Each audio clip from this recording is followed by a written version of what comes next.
Hey, hello everybody. Thank you for taking time out of your busy day to watch this video. But me and my wife, I'm Jonathan Clarke. I'm gonna go. Should I go Jonathan or Let's Clarke? stay with Clarke Kent. Clarke Kent. So I'm gonna go Clarke Kent. I think that's the best thing to do. But me and my wife, I'm Clarke Kent. Lois Lane. No, I'm sorry. Keisha.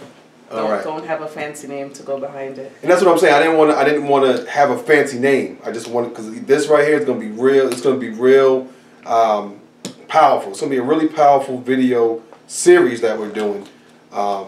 Something that we feel like we've experienced, and do we have a handle on it? I don't think you ever have a handle on taming the tongue. Mm-hmm.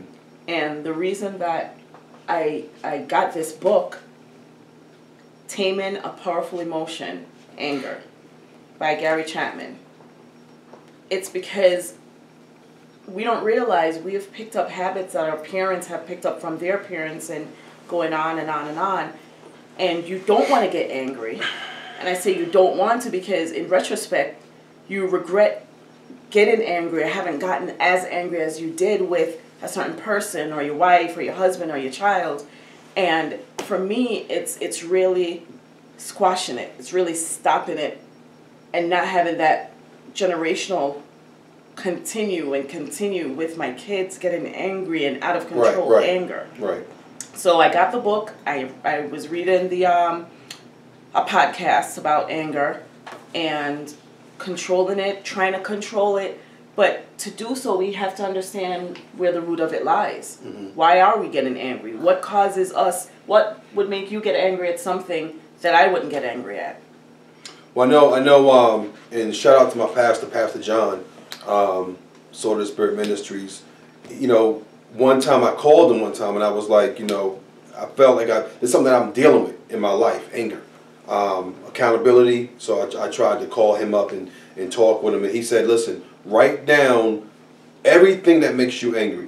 When it makes you angry, write it down. Whether it's your kids not making their bed in the morning, whether it's them not, getting up and eating breakfast, or whatever it may be, what makes you angry? And then part two, eventually, we were going to talk about that list.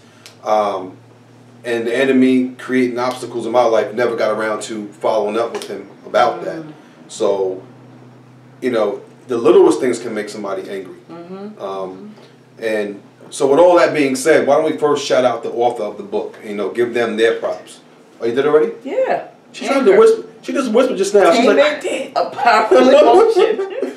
Gary Chapman. Gary Chapman, okay. So I want to shout out, because I don't want nobody coming after me, suing me. Then I got to be angry. I don't want to get angry, but I'm just saying. So we've been married for 11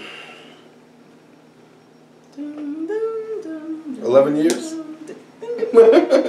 11 years now, and we do feel qualified. I feel like our marriage is definitely. We're not there. We're definitely not perfect. Right. I just thought, as a regular couple, dealing with things, that why not create an online study, so to speak, on stuff that I'm sure everybody deals with. Everybody. Let's jump into it. Right. Anger is everywhere. Spouses are angry at each other. Employees angry at their bosses. Teens angry at parents, vice versa. Citizens angry at the government. Television news showing angry demonstrators shouting their wrath, or the weeping mother of a teen gunned down in an angry quarrel. Spend some time around a major airport. Check Thanksgiving, when bad weather has canceled flights, and you will observe anger in action. Clearly, many of us have issues with anger. In addition, and this is the key that got me, Christians are often confused about this powerful and complex emotion. For those who follow Christ, is there ever an appropriate expression of anger? What does the Bible say? Right. Can anger ever be a good thing? Right. So that's something that I really wanted to talk about. When adults know how to deal with their own anger in a healthy, positive way, they not only create a more secure environment for the family, they also have a greater potential for teaching their children how to process anger. Equally important, they're able to build a productive work environment engaging effectively with their coworkers.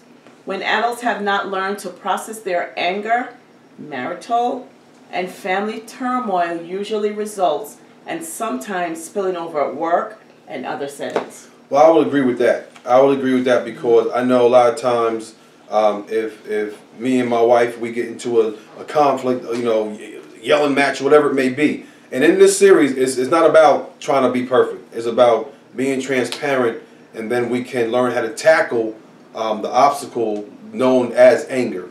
So a lot of times I go to work, I'm angry, I carry it over to work. Yet man of God, love God, but I'm just mad, I'm angry. And two, a mad father, your son gonna end up being angry. Daughter, your mom is a mad person, you're gonna probably end up being mad. So why pass that generational, curse, as we like to say, on to your children? So great read. So that was just some of the, like, you kind of jumped around a little bit, so you just wanted to kind of. The first thing we're going to tackle with, and we're going to read this, we're going to come back, we're going to debate it, we're going to discuss it. It's where does anger come from? Aristotle said, anyone can become angry. Mm-hmm. That is easy.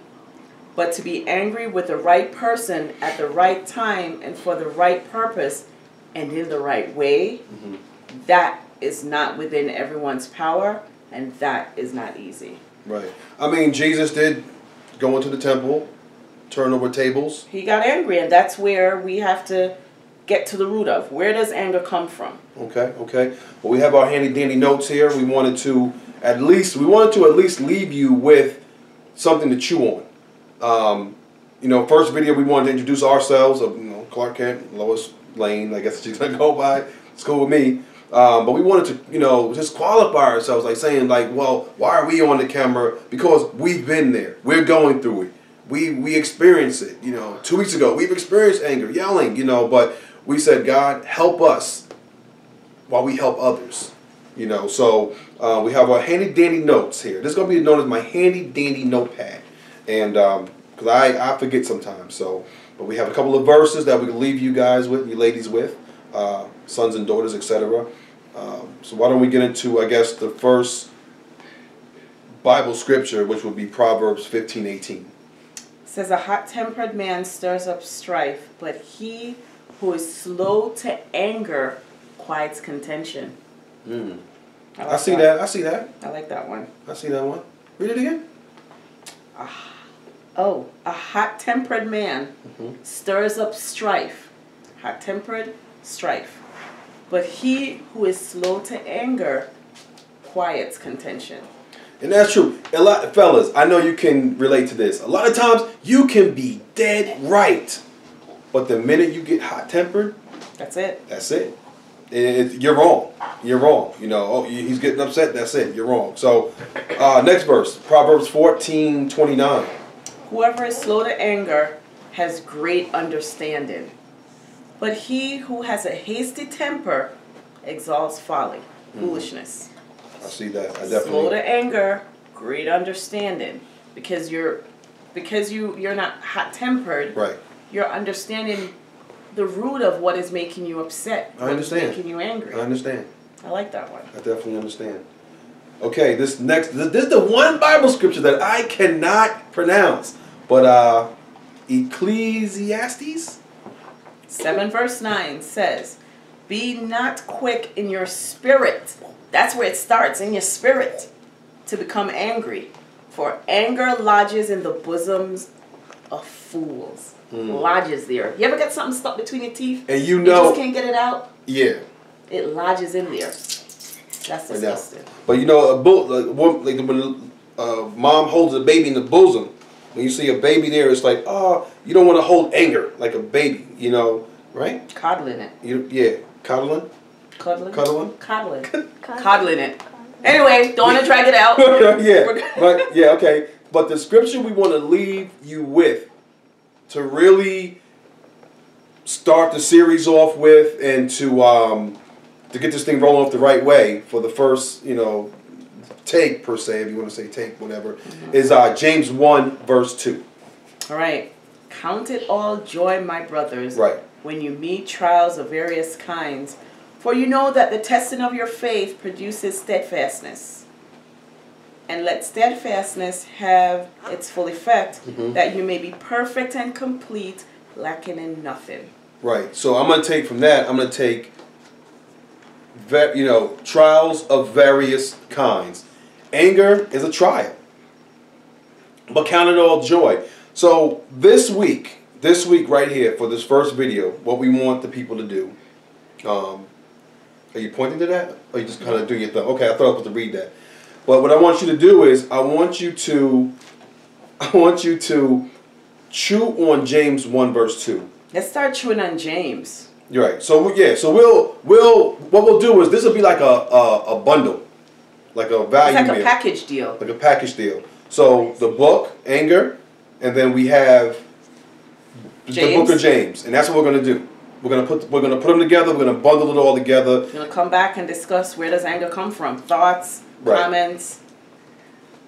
Yeah, thoughts and comments. So I'm gonna post this, and what I want you to do is leave your comments. Hopefully the next video won't be this long. Right. Well, it's not that long. Yeah. You know, we got everybody involved right now, so we know the time, we know the sound, everything. So we have everything all together. But definitely thank you for watching this, and just want to say, join us as we tackle this anger thing ourselves. At least get to the root of it. And get to the root of it. So we could attempt to control that which has controlled us so long. For so long. The devil will steal, kill, and destroy. Let's do it. All right. So, fist pump. All right. See you later. God bless you guys. Peace out.